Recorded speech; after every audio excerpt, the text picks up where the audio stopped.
turmoil of, he seems like he's got a lot of wisdom, and I'm, as a person, I'm impressed, but if this whole place is about astrology, I can't do it. I just can't stay.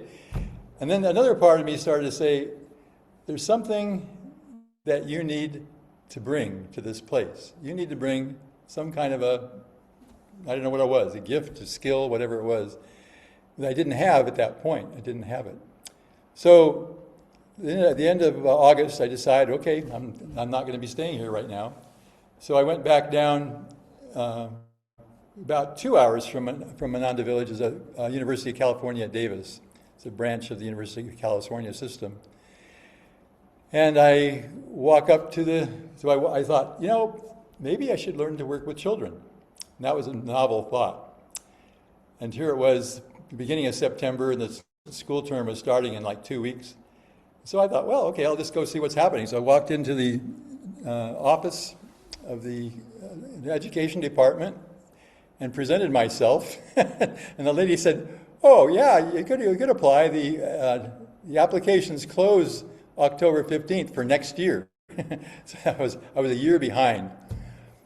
So I said, okay, well, I guess I'm not supposed to be here. And I turned around to leave, and then the lady said, but we're starting a brand new master's program in education. Are you interested in that? And I threw it back. I said, oh, yeah, that might be interesting. I might try that. So anyway, I started that. It turned into an internship. They had a new internship program that they were starting for teachers, like people who wanted to be teachers like me.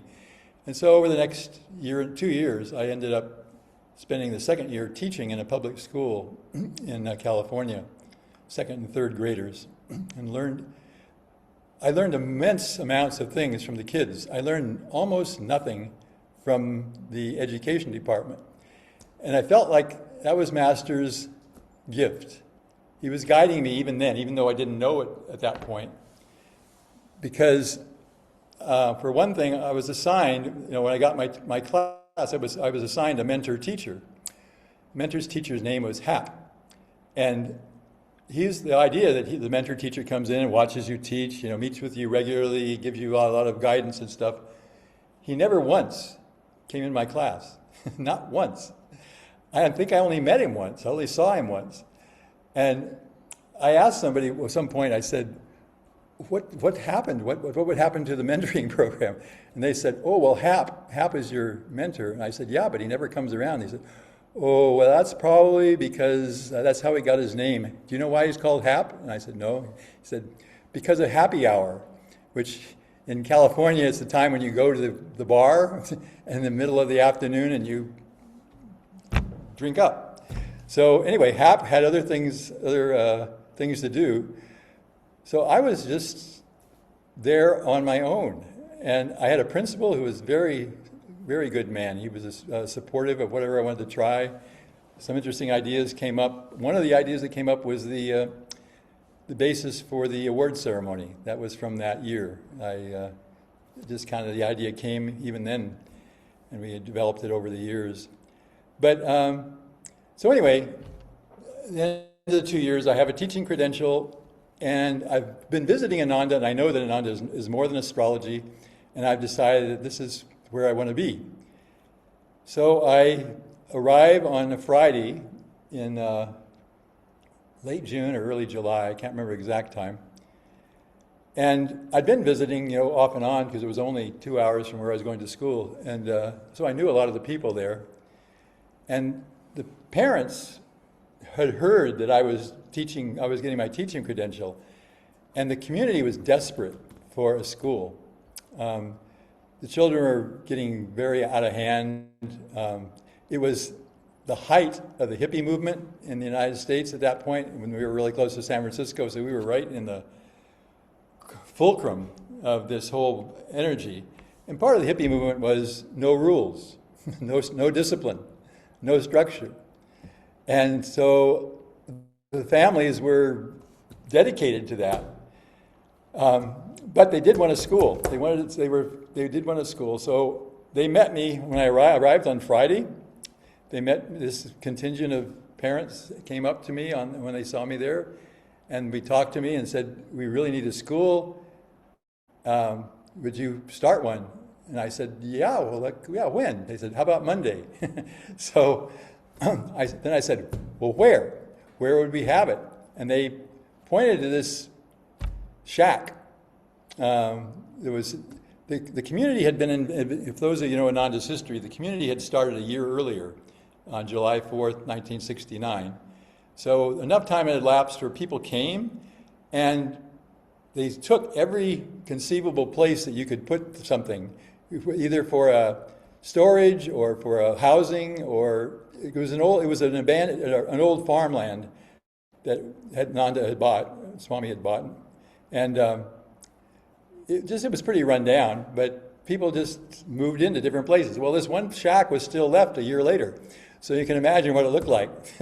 It barely came up to the level of being called a shack. It was almost, we call it something falling down.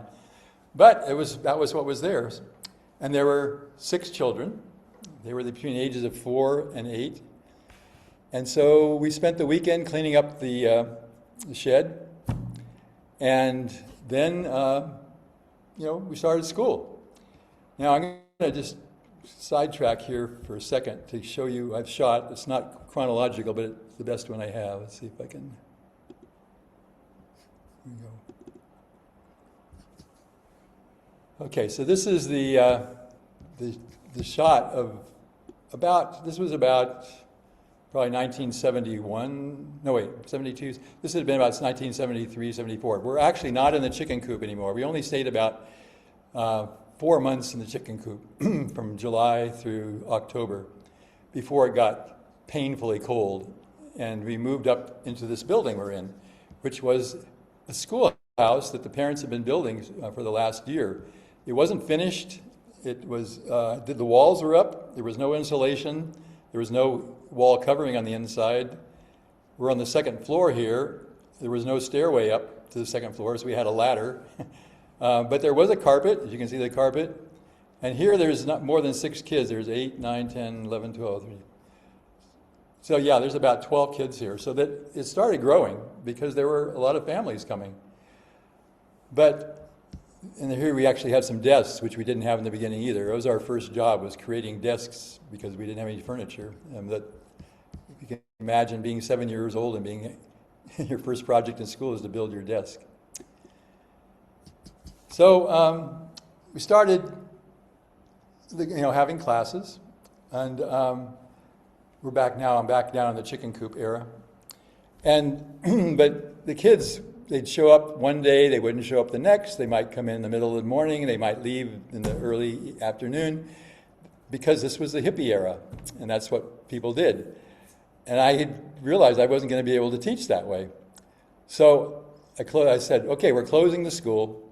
It had only been open about 2 weeks or maybe 3 weeks. And it was just impossible to make it work, because I needed to get a commitment from the parents that they were going to get their kids there on a regular basis. And so that kind of went through the community like wildfire, that, the school's closing. Because I think they'd tried to have it before, and I think it had closed 2 or 3 times before, so everybody was really sad. So this is my first interaction with Swami Kriyananda, my first personal interaction. So he would have satsangs over at his dome, and I would go to him. I like to go and listen. And so I went to the satsang that weekend, and at the end of the satsang, he just kind of called me over, and he just looked at me. It was the first thing he'd ever said to me. We never had a conversation before. He said, "Do you think you can do it?"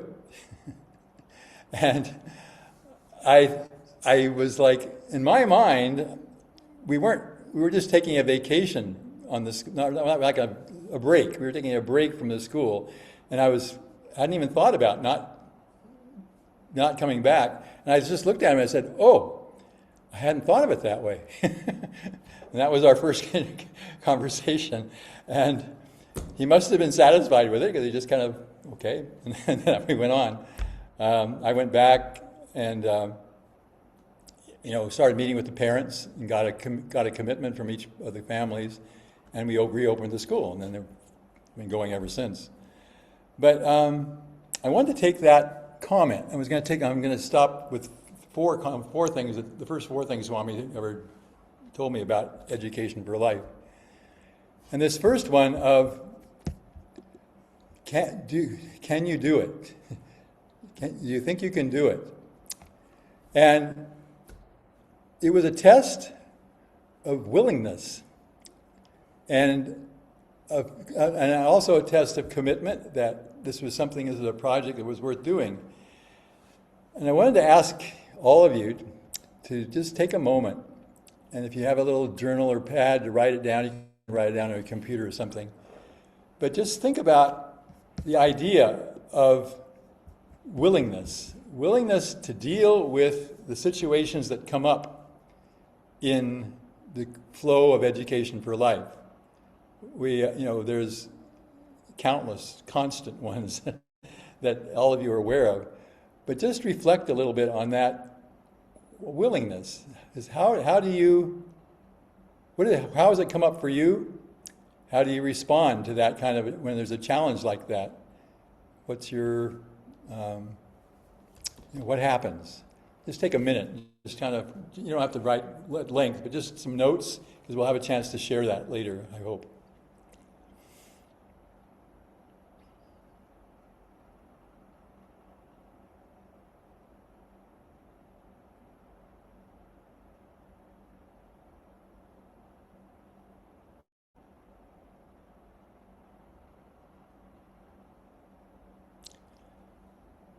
Okay, I'll give you another 30 seconds or so.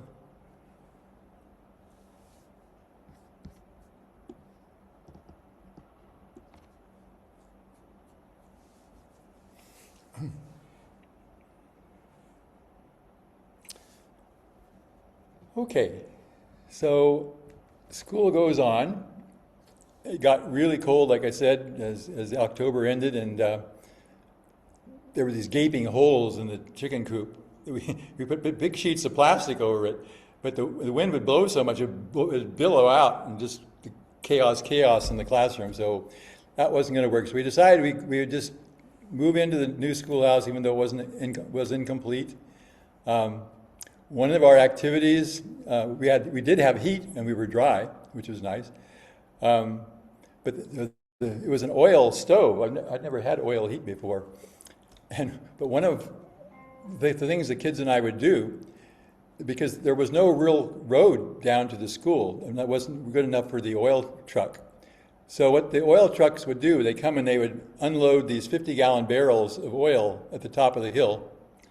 And then our job was to roll the barrels down the hill and not have it run over a kid and not have it smash into the building and destroy the building. And it was quite an operation. We would do that every 2 weeks, or so. I can't remember how often we had to do it, so we had enough oil to heat. So things were quite primitive.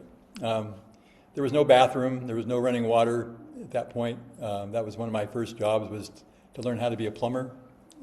And one of my great moments of success was flushing the toilet for the first time, and it actually worked.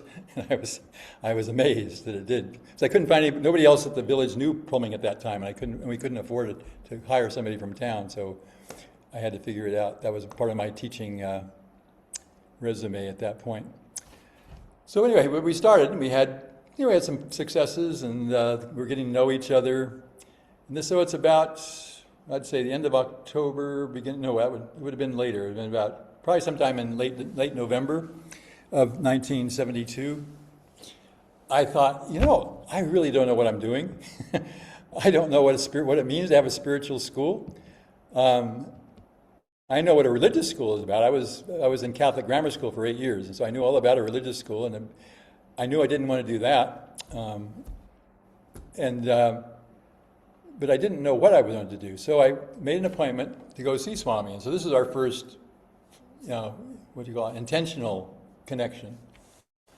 And so he said, yeah, come on over. And so I arrived, and I come in, and I said, Swami, I don't think I have enough training for this. Maybe I should go study Maria Montessori or Rudolf Steiner, or maybe I should go to Ranchi. He immediately responded, says, there's nothing to learn in Ranchi.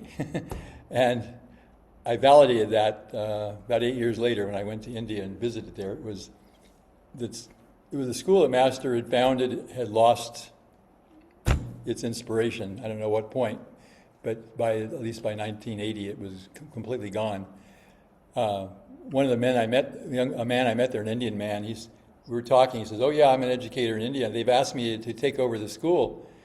He says, my advice is to close it down and start over again. So anyway, that wasn't an option. But then Swami looked at me, and this is my second key point, and he said, my name at that point was Michael, I wasn't Nitai yet. He says, Michael, you need to learn to get your answers from inside. You need to learn to get your answers from inside. Now that was huge for me personally. I didn't even think I knew what intuition was at that point. Maybe I'd heard about women's intuition, that sometimes women have these crazy hunches and sometimes they work out and stuff. But that was about the extent of my understanding of intuition and learning from inside. But of course, that's a key. That's a key for education for life, is learning to work intuitively. And of course, he only said those few words. It wasn't a long conversation. He just said that, and then he said, yeah, you're going to have to learn on your own. I can't help you, but you can have the use of my library. Anything you want to, I have a library of Yogananda's works, and you're welcome to come here and study them. So I did. I came back, and that's where I found the psychological chart and the Balanced Life article that most of you are familiar with. If you're not, they're both on the Ed for Life website available. But so there it was, to go back, to learn to meditate, to learn to listen inside, to learn how to hold up a question, a problem, and get some kind of inspiration. It took me a long time to learn to trust that. I would get these ideas, but I didn't have the confidence that this was a valid way of making decisions. I had been so trained to depend on my intellect for everything. But I want this to be the second thing to note, for you to journal about, is the role of getting answers from the inside in your work with children in the school. Where has that come up? How have you used it? What kind of results have happened? So again, if we'll just take a minute or two and just jot those down.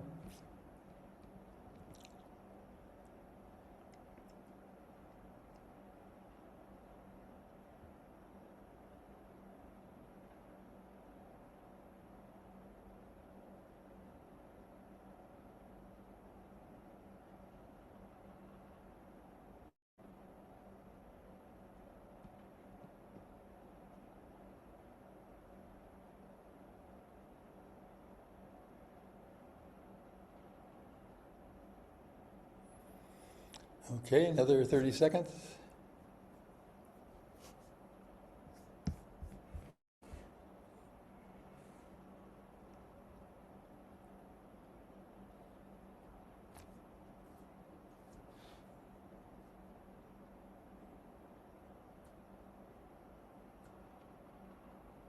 Okay. So to continue the story, things went along. Swami was extremely busy. The community was in its foundation years, and there was so many things for him to have to just attend to that we didn't have much time to really talk directly about education. But this is, and again, something I didn't realize for a couple of years, actually, well, several years, that he was working with me.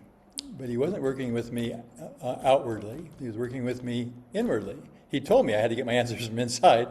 And there was a vibration that I came to appreciate that was his vibration, that was part of that inner guidance. And I just felt like that was part of it. It was connected. I can't describe it exactly. It was connected to Yogananda's energy. But it was definitely when I felt that flow of energy, my directions were guided in the right direction. I was able to deal with the challenges that came up. So things went on. But I was a young man. I was still, I was in my late 20s at this point. And, when you're in your late 20s, you like to try out different things, and commitment is hard. So this is Thanksgiving of probably about 1975 or 76. And for some reason, I ended up sitting next to Swami for this Thanksgiving dinner. And I'd been teaching now for 3 years in the school there, plus the year in public school before that. And I wasn't thinking of it as a life work at that point. I was thinking of it as, well, this is kind of nice to do for now. And at Ananda at that point, people were moving around job to job. Everybody was changing jobs, constantly. Somebody would be in charge of the retreat. Somebody would be out tree planting. Somebody would be working in the garden. And people were moving around, except for me. And one other person, if you know Seva. Seva was the rock. She was the financial distributor. But anyway, so here I was at the school watching everybody else do a lot of traveling and stuff. So I said to Swami at this dinner, Thanksgiving dinner, I said, well, Swami, I've been doing this now. What about letting somebody else have a chance? And I'm happy to try something else. And then he looked at me and said the third thing that was deeply impressive. He said, Nitai, why don't you just stay there until someone comes along who can do it better? Why don't you just stay at it until someone comes along who can do it better? So for me, this was, again, a major teaching. It was like, are you going to follow your own desires, or are you going to do a service that's needed, even though it's not your first priority? So that, which was my case. I was just like, okay, yeah, I'd kind of like to try something different. But when he said that, it was like, oh, I shouldn't look at it that way. I should look at what needs to be done, what can I do, and then follow through on that. So another way to say it is service before self. Putting the service first. So I'm going to ask you again to write on that for just a little bit.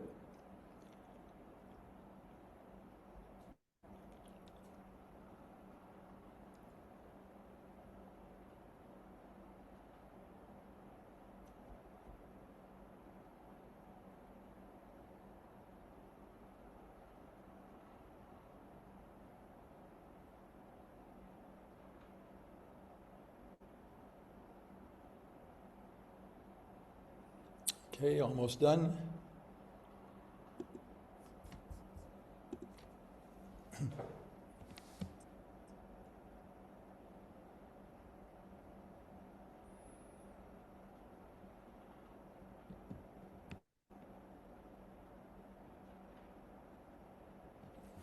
Okay, so the fourth and last episode. This is again a couple of years later.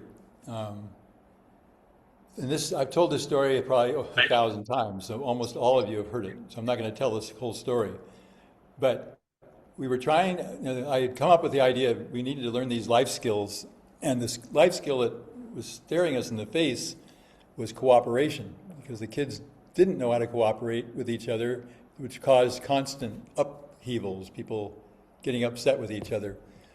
So I'd been we had brought in some stories about this matter. We had, discussions, as group discussions on it, and they understood it very well. They were very articulate about it, but they didn't know how to practice it. They didn't practice it. They still were all these problems. So we had the snowstorm came in. They went outside, disaster. They came back in. We talked, and then this little thought came in my brain: use this opportunity, and. So I said, okay, and I asked them all to take a pledge that they would practice cooperation, and they all wanted to go back outside and play in the snow. And I said, only if you make this pledge and follow through on it. And so they all took the pledge, and they all went out, and they had a beautiful, long recess that went on and on because they were so cooperative, they're so harmonious. We came back in, we talked about what was the difference. Who liked the first recess? Who liked the second recess? Everybody voted for the second recess. Why? Well, it was just more fun. Well, why was it fun? Well, we were cooperating. That's it. That's it. That's what cooperation feels like. That's what cooperation looks like. And they got it. They got it. And we didn't have to talk about it the rest of the school year. They got it on a deep level. So this story somehow got out. And again, I was over at Swami's at one point, close to this time. And somebody was talking about this incident that had happened in the school. And he looked at me, and he didn't say anything this time. He just had this beautiful smile, this beautiful beatific smile on his face. And it was like, yes, you're getting it. You're getting it. And so what was I getting? Well, experiential learning, for one thing. It's not enough to talk about things. People, especially children, learn by doing. And as a teacher, I've got to look for opportunities to, especially for these qualities, these life skills, I've got to look for situations. And the second part of it was natural law, which I didn't know the term of at that point, but I don't think, no, I might have read, he presents it in Out of the Labyrinth, so I might have read it by then. But anyway, again, I only had an intellectual understanding. But natural law was, when this lesson is supposed to be taught, the conditions will make themselves available. It's just part of the whole interaction of the universe. And this idea that in this particular case, cooperation, the kids didn't need to know about cooperation. And so this whole opportunity with the snowstorm came in. My job was to recognize it and say, oh, this is natural law working. This is how it's going to be manifest here. And just kind of guide their energy through it. So that's the fourth little thing to write about. What have you experienced? What have you learned about experiential learning? What have you learned about natural law or seen in your teaching activities?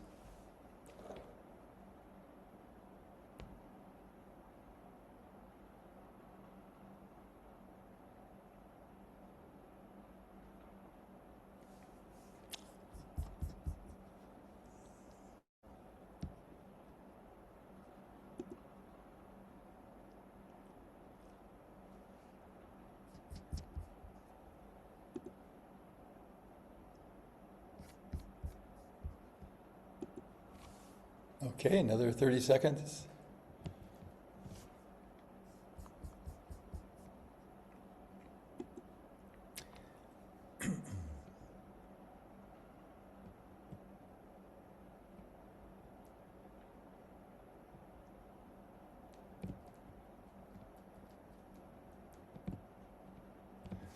Okay, so we're going to go to breakout rooms. Actually, before we go to breakout rooms, I want to see if anybody has any questions that should be answered before that. I can't see everybody at the same time, so just speak up if you have a question.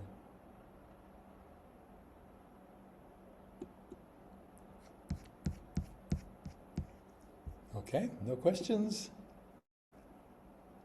Okay, so let's see, there are 20.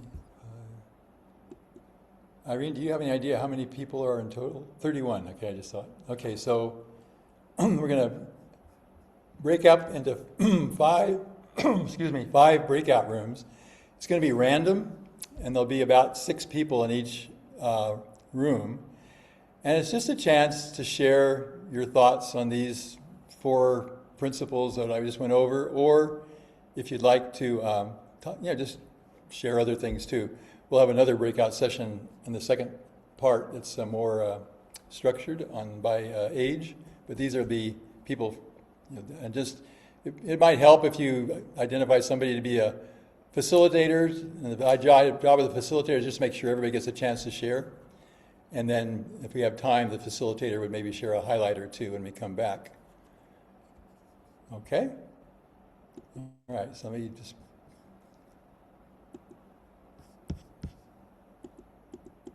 You'll get a little. How long will we have, Nitai?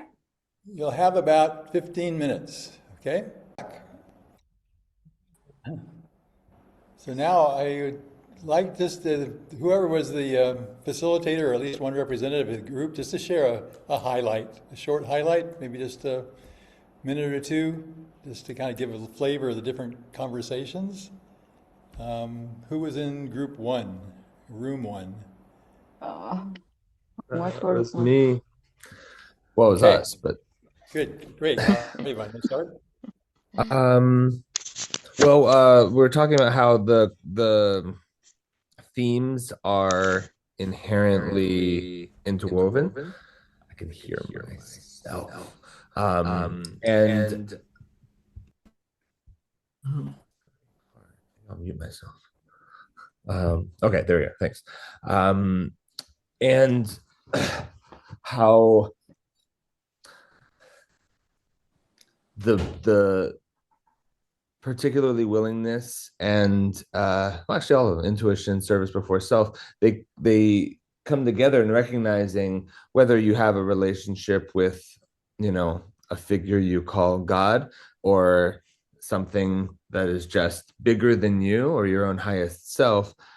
It's like the willingness to allow your intuition to come forward and to trust that, you know, the divine is coming. Esther was sharing a story about her experience, actually not even as a teacher in this context, but her children asking to go to an education for life school.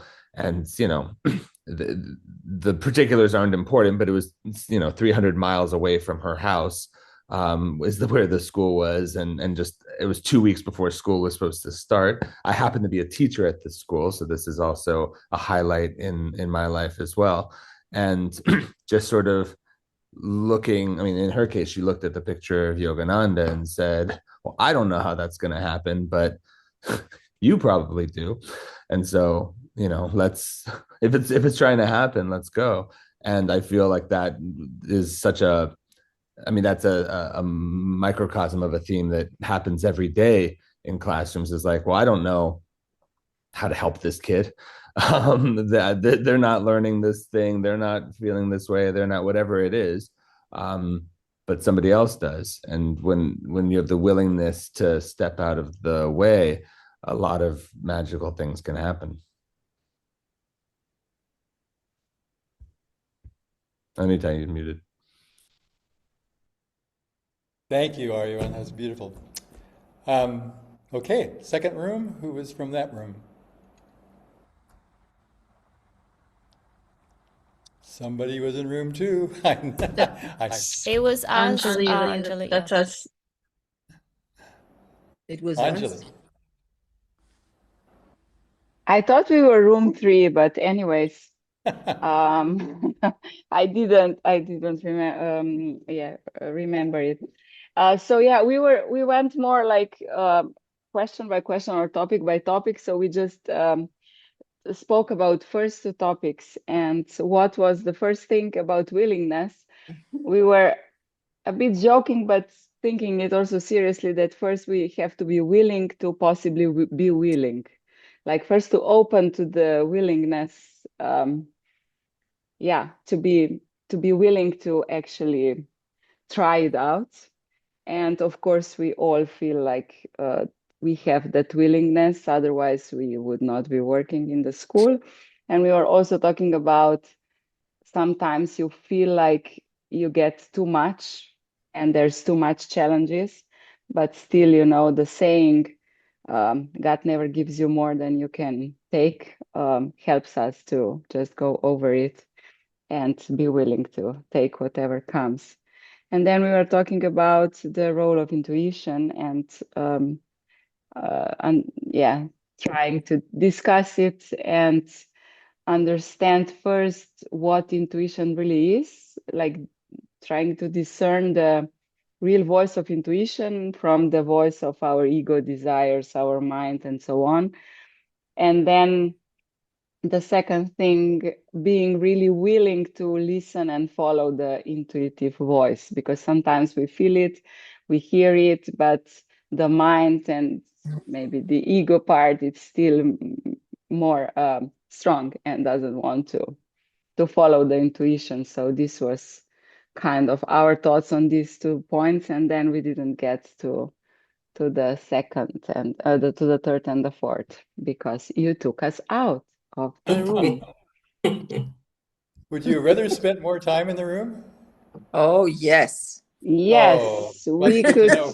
we could That's good use to know. another 10 minutes. Yeah. Okay. Even Because more, even more. it was four topics, and then it's Yeah. like Okay. Well, thanks. We'll learn for that for next time. How about the either room 2 or room 3? The other one, Tina or Anjali wasn't in. Okay. Is that Marguerite? Yeah, Marguerite. We each spoke from what our own personal experience in teaching with reference to whatever we chose to talk about. So, stepping back from each person's conversation, I think we're all noticing how our teaching manifests through these different philosophies or guidances. And I believe that either we're experimenting in the classroom, taking risks, trying things out, coming back the next day, reassessing, noticing what happens. This is such an important part of all of these, applying all of these ideas, and also pointing out, as you said, Nitai, to the children or to at least ourselves when things are really going well according to these principles. So each kind of told a story about his or her own experience in working with these principles. It's an ongoing project, as we all know. Okay. Thank you, Marguerite. How about group 4? I think that's us. We did Okay. not From get the Joseph. number probably, but Oh, we're five. From Josie, we're at number 5. okay. So I wait. No, go ahead. You got the floor. Okay. Well, we and I asked my friends to help because we actually were a little bit random on the different topics that each one felt. But if I have a thread that can link a little bit the discourse, I think we touched natural law, common sense in any case of how effective it can be in seeing the transition and the transformation of the energy.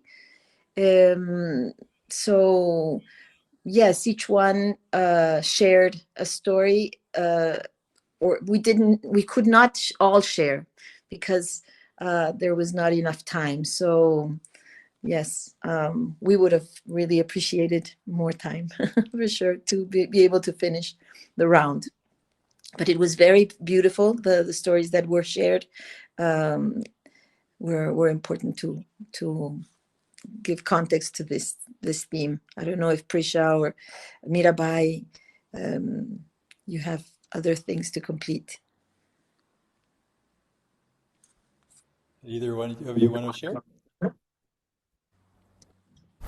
Okay. We'll go Hello, down to the everyone. last I group. think I would just like to share Prem Jyoti really summarized it very well. That was what it was all about. Yeah, thank you. Yes.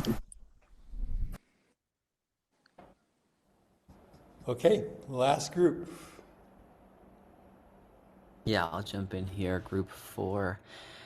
We had a nice sense of joy just seeing each other. Like, wow, good to see you. And let's do a quick round of introductions. And through the introductions, a number of these topics came up. And as was mentioned earlier, I think Aryavan, you mentioned how interconnected these 4 topics are. Or maybe it was the second group who mentioned that. But willingness, intuition, service before self, and cooperation. Kashama hit it pretty well on the head towards the end as we were sharing, as she was talking about her own experience being in EFL through the decades, really, from being a very young girl all the way to where she is now. And really what linked a lot of what we were talking about together is this dynamic surrender into just doing what's being asked. um, and seeing the blessings and the dynamic growth that goes along with actually doing that, both for ourselves as teachers, but then also as instruments through which the students can receive that as well. And reflected in several of the stories that we were sharing too. Ellen in Seattle, and Kathy at the village, and Kashama in California, is having the courage to just say yes in the midst of doubt and uncertainty. Ellen had mentioned in Seattle when she came several years ago to the community, she said, wow, we have to really take care of the young people. Where is the next generation who's showing up to educate the youth? And she said, just as Nitai had his experience with Nitai, there's no one doing it, so I guess it's mine to do. So Ellen is leading the charge in the Seattle community right now with working with young people. And Kashama said something similar. She said, she swore that she would never work, she would never be a school teacher. And then she just watched through the years as the universe came and plucked her up and put her into education, first as an elementary teacher and then now as an administrator. And she spoke of the beautiful blessings and growth that has come as a part of just being willing to say yes. The combination of these four topics, willingness, intuition, service, and cooperation. So it was very nice. We also felt we could have used twice as much time because we were just getting started, but really nice to see all of us there in the group. Yeah. Okay. Well, I apologize for, again, not having enough confidence in this idea to just say, let them go for half an hour. But anyway, we're gonna have, we won't be in the same group. You'll be in age groups after this break, so you will have more time to continue. You can even continue some of these same themes if you wanted to when we get into these other topics. Okay. Any last comments from anybody that didn't feel like they got to share their particular topic?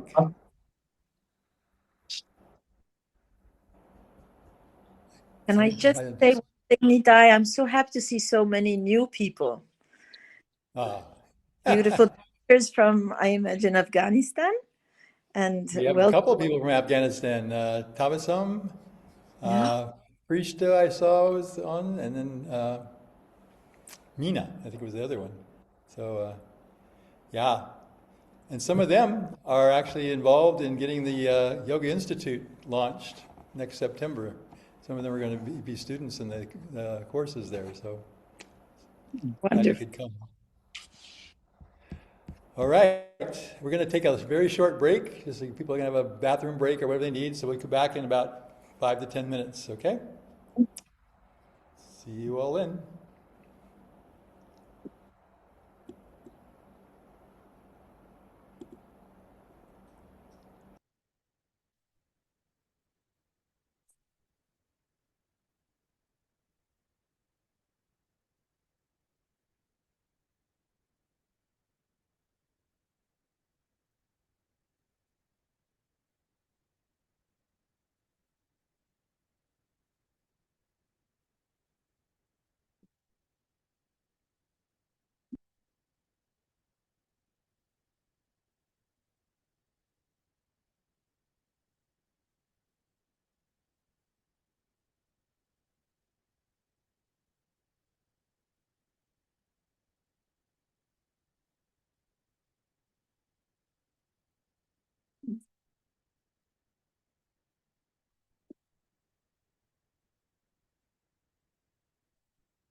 to run. Okay. I have to say goodbye to everybody. I'm going to help with the tulips. So, Hey, bye. glad you could come, Joy. Okay, so we Let me, Nitai, I just wanted to say I'm also going to leave, but I enjoyed the breakout session with the group. It was very nice, and more so learning about your online high school and other things. So I'm also going to be saying goodbye because, well, it is all right. late. It is closer to my bedtime and yours too, Nitai. It is. I'm going to Okay. be ready. Yeah, Bye-bye. okay, Thanks because for coming. I had a very early start today. Okay. Yeah. So bye to everyone. And yes, it's been very nice being part of the conference. I've really enjoyed it. Bye. Great. Bye, Yeah. Kitty. Yeah, I'll leave them. I'll leave. Okay, so just to wrap up, it'd be nice just to hear a highlight from each group for the rest of us. So, how about Kishama? You want to share something? I would love to. So in the late Will years, we had a blend of both teachers and current students, but students who are also bridging over and working as assistants. Mina and Tabasam and Frishta were in our group, and just listening to them share, especially about how impactful this has been in their own education, and then feeling the inspiration to then step forward and begin to share and facilitate for other young people, young women, was just heart-opening, inspiring, enlightening, and yeah, what an incredible work. And onward, onward, onward. Thank you, Kishama. Great. Aryaman, you want to share a highlight? Sure. So, early will, we ended up talking almost entirely about willingness, because it's in the name. Everything from like getting kids motivated about history through telling stories, recognizing that stories are not exclusive to feeling, that will kids like stories too, especially when they can then pick up swords and fight with them. um, Talking about experimenting and being willing as a teacher to flow with the energy of the will of the group. And so a yoga class maybe becomes more of a free movement or movement improv moment where they're, we're not having to do this exact thing, but now we're letting them take the lead in some ways, which led into a conversation about empowering the children to choose their own presentations, to be more self-directed in terms of the classwork and the coursework and things like that, and to find things that they're passionate about and excited about, and then putting that can create the flow of willingness, which led to a talking about how in Lila and Ljubljana they have the older students actually like design a lesson plan. Then they learn flow learning, and they have to then go and pitch the lesson plan to, for a younger group. They're so the olders would be teaching a younger, so they want to teach like the numbers from here to here. It's like, so and here's what I'm going to do, and then they give them feedback based on that. So again, they're trying to like boost them up. We talked about the fact that this age group not very long ago were considered adults, and so it behooves us to really challenge them and empower them and give them responsibility, because that's how they learn how to be human beings at that age, essentially, even if we're not going to actually make them a head of household, which I think is a net positive thing. I'm not quite ready for that in most cases.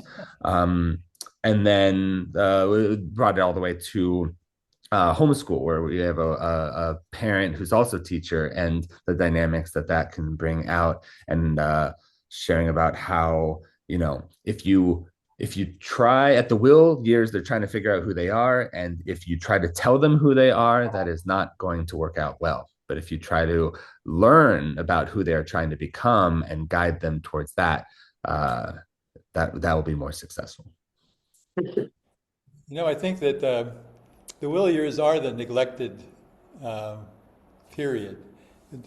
Over the last 20, 30 years, the feelings have gotten a lot of attention finally. With all the emotional intelligence stuff that's come out that didn't used to be there.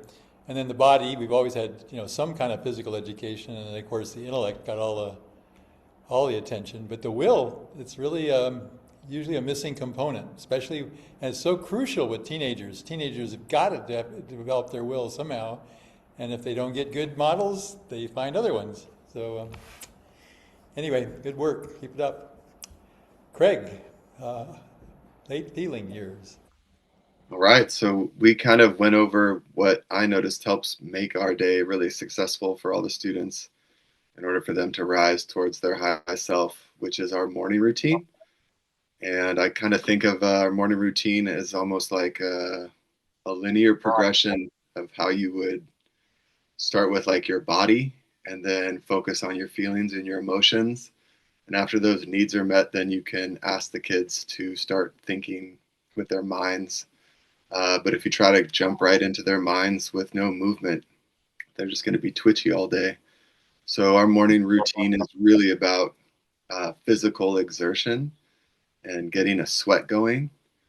And in order for them to be willing to do that, it's really helpful if they see me doing that as an example, because it's not something I always want to do. And I'm sure that's how they feel as well. And so maybe even just that empathy that I have for their unwillingness to want to cooperate translates to them being cooperative, because I'm doing it, I'm getting dirty. So there's a huge, not huge, but like a routine where we go about 125 yards to the end of a cul-de-sac doing calisthenics, and we're sweaty. And then finally we get to meditate, listen to the birds, listen to people on bikes, and stillness feels good because our bodies are exhausted. And then once our physical needs are met, we make our way back to the classroom where we can be social and use our voices and move our energy upward through uplifting song lyrics.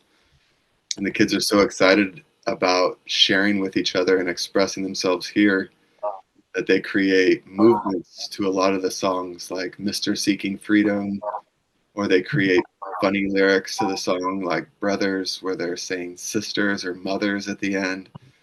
But it's playful and it's creative and it's sharing, and the kids are falling over laughing, and it allows them to be children before we start to move into thinking. And so I feel like I'm giving them the ability to express themselves with their body and meet those challenges and say, yeah, I'm going to try my best because these exercises are demanding.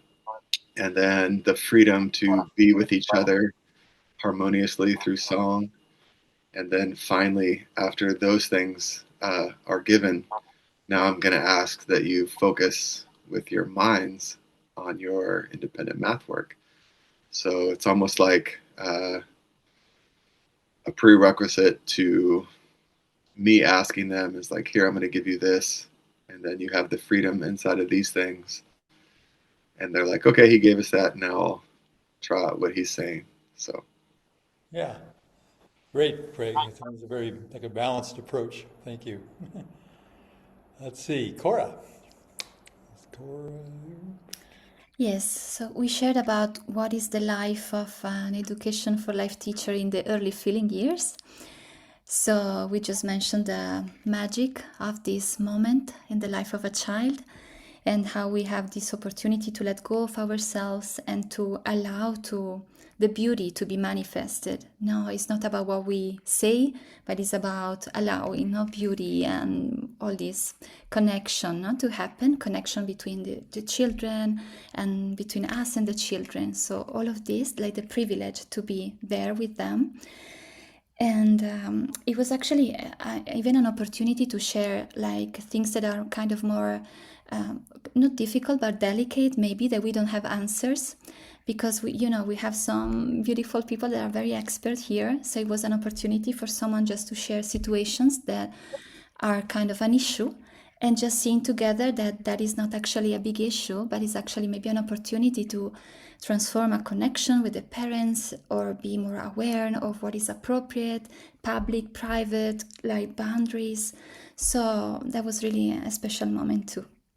Thank you. Beautiful. Thank you, Cora.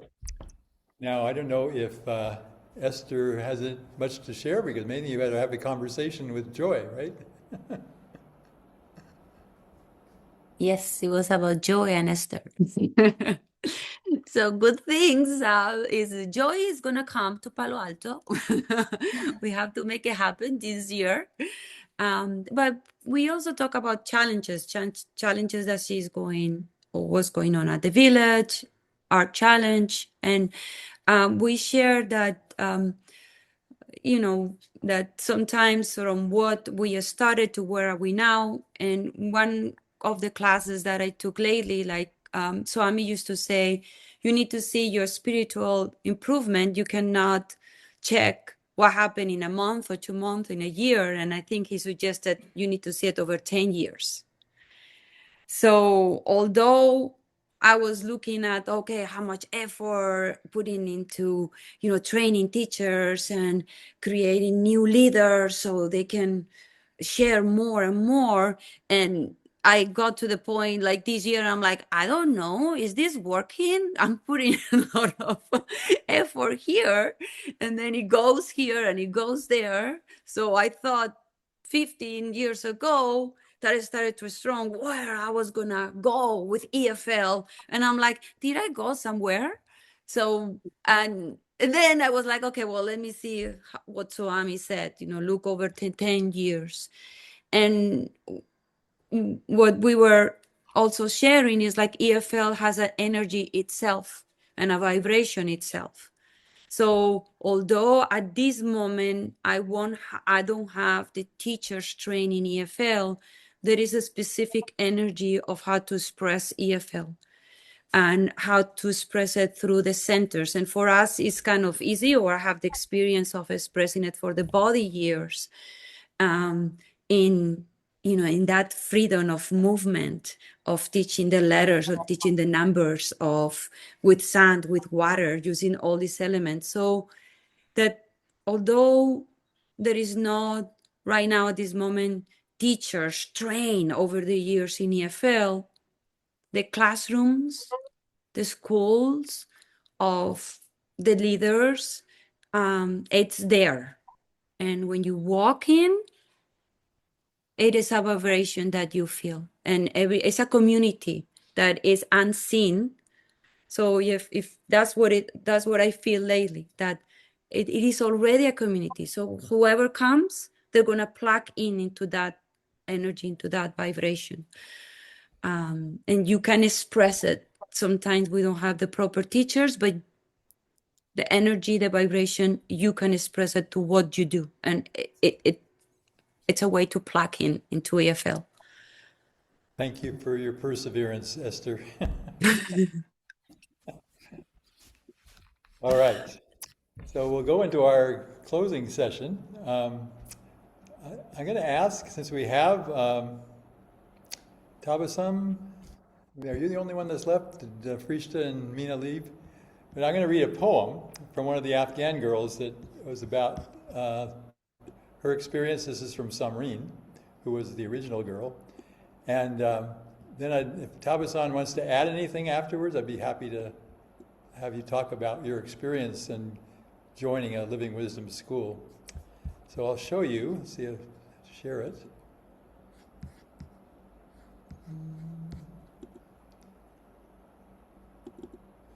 Okay. So I'm continually blown away by the fact that these girls write so well in English, which is maybe their, I don't know, at least their second language, maybe their third or fourth language. So this is about Samreen's experience with the schools. For years I saw them, children herded to school like leaves caught in the wind, signing thick pages of rules, marching through lessons they would never taste, memorizing words but never drinking from their meaning. Yet here, in our Living Wisdom School, the doors open not with force, but with a pull of curiosity. Our only law: be kind to yourself, be kind to each other. And if money is scarce in your hands, offer your service to the world, and knowledge will be your gift from us in return.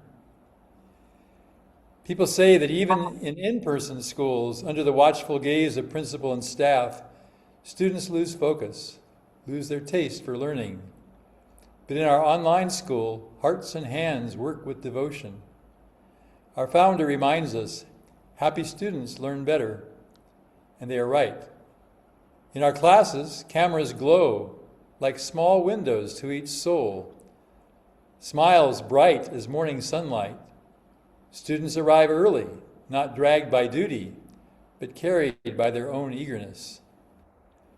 Our students do more than read books. They learn the delicate art of living, how to draw water from the well of their own talent, how to stand in the sun of their own worth, never casting their shadow against another's. Our teachers do not weigh one soul against another. They measure growth by the shape of the seed and the strength of the bloom.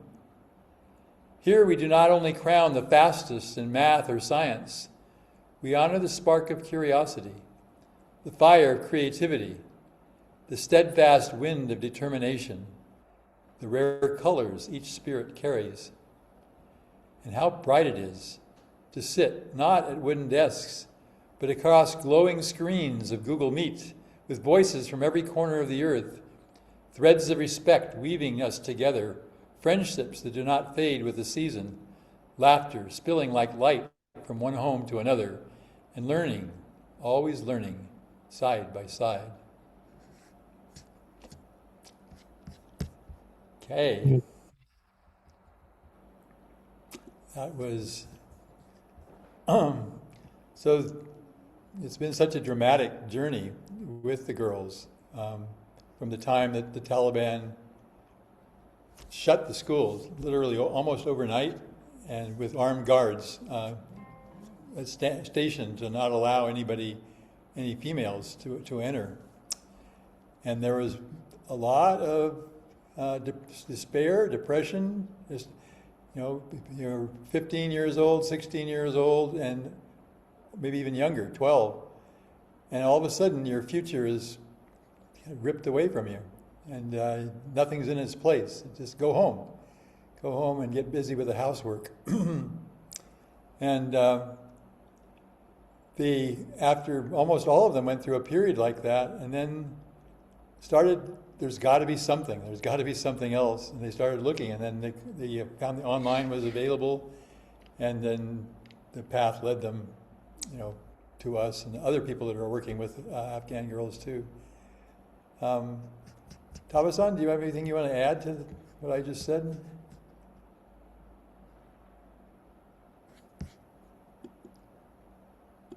I don't think she's online anymore. When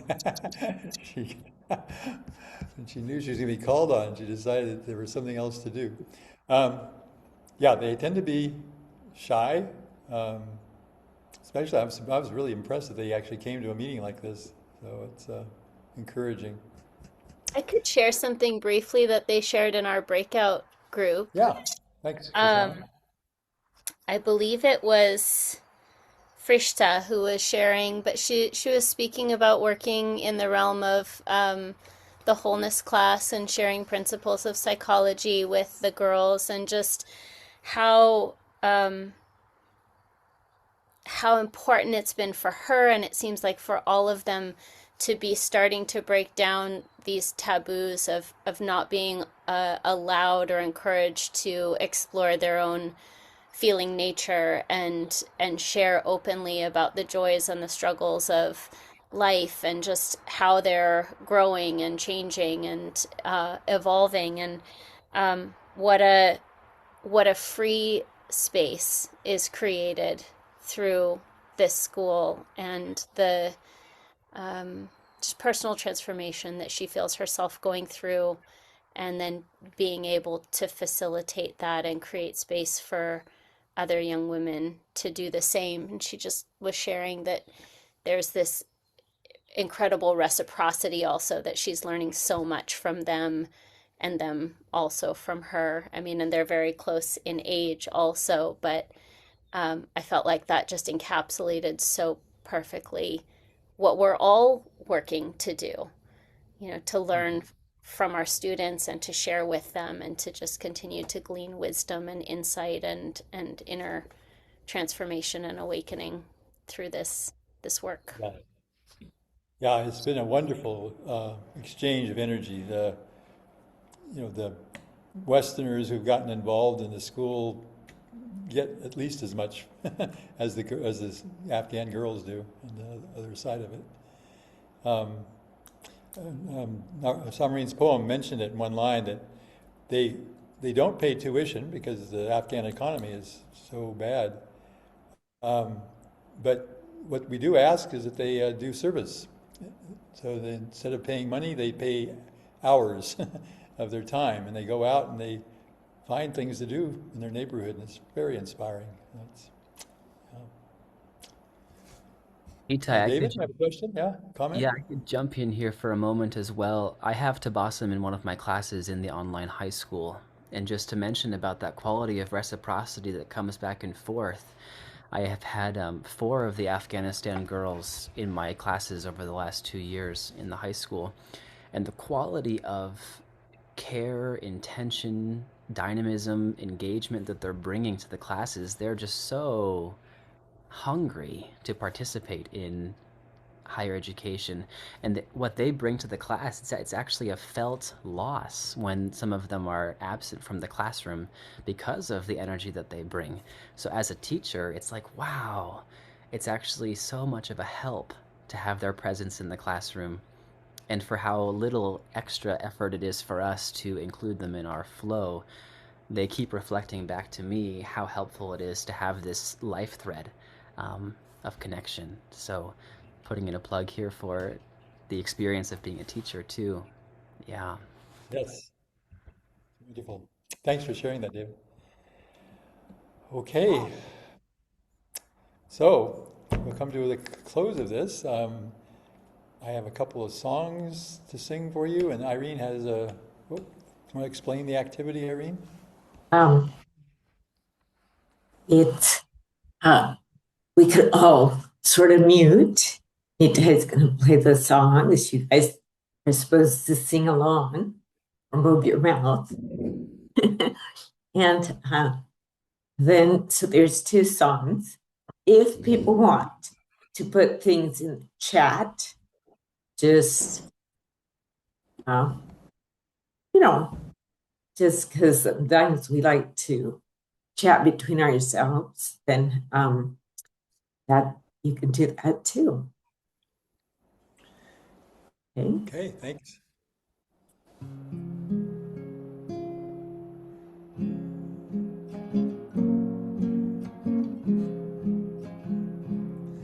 The birds of the air are my brothers, all flowers my sisters, the trees are my friends, all living creatures, mountains and streams, I take unto my care. For this green earth is our mother, hidden in the sky is the spirit above. I share one life with all who are here. To everyone I give my love. To everyone I give my love. To everyone I give my love.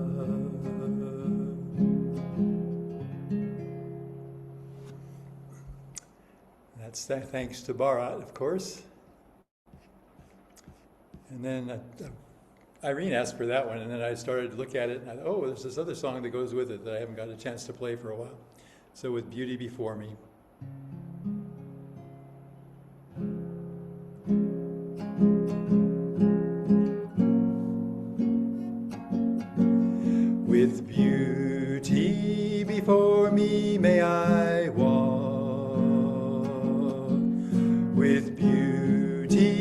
behind me may I walk,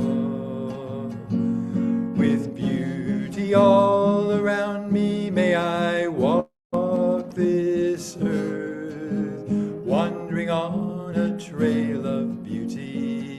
Lightly I walk, wandering on a trail of beauty.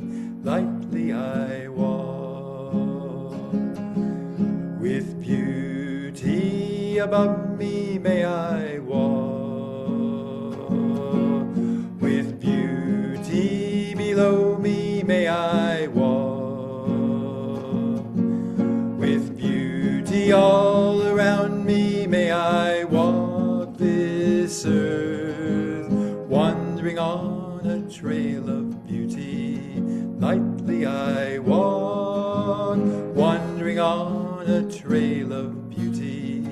Lightly I walk,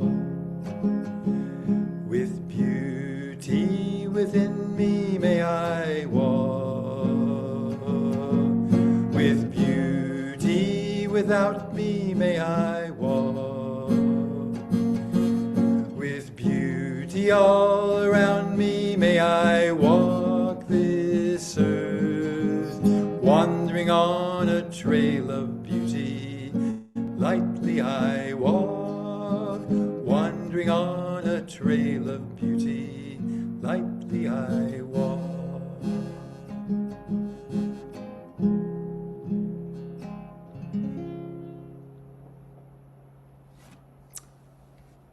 Okay, good way to say goodbye to each other for a while.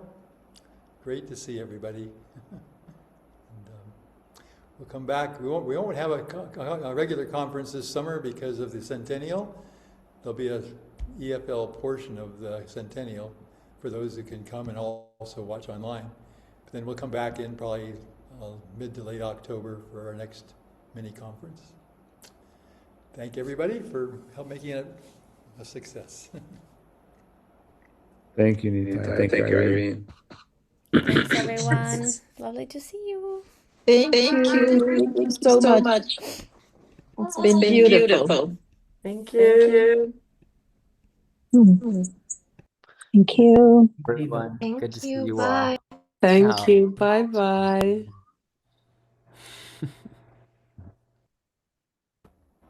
Danke. Yes. Nice to see you, David. Nice to see you, Joyanna. Yes. Been thinking of you. Yes, be well. Ciao. Ciao. See you in summer, I hope. Yes. Ciao. Ciao. Ciao.